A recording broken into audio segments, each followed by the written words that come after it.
Pipila ka mga Social Amelioration Program beneficiary sa Barangay 3 de Mayo, Digo City sa Davao del Sur mag-donate og 1,500 pesos nga ilang makuha aron ipalit og bugas nga bahinon usab sa tibuok barangay. Aniya ang detalye.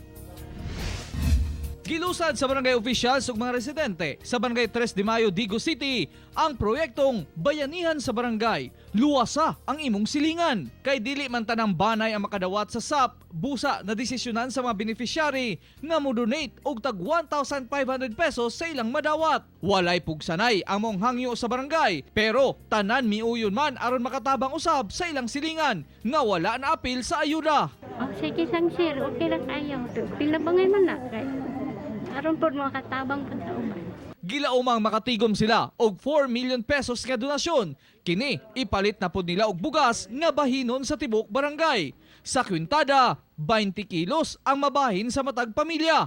Ihulog diri sa donation box kung sa silang hulog after nila madawat ang 6,000 muagi sila diri mohulog nila mismo og mupirma og donation.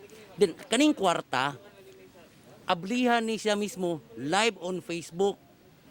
Transparent, pilay presyo, asa gipalit. Gikonsulta na nila sa DILG sa probinsya ang maong donation drive. Pero kung kasuhan kuno sila, Importante magsubay ta sa guidelines no nang gihatag sa DSWD kung kinsa to mga beneficiary. Ikaduha, nanawag ko sa DILG which is wala tay gikuanan ni kay ako kung mafailan ko, mapriso ko sa ingani nga pamagi magpapriso ko. Kaya ang ako alang gusto nga maluwas ang ako ang kabarangay. Wa tay gibuhat nga dautan basta diniyos nga pamaagi. ako si Real Soroche para sa One Mindanao.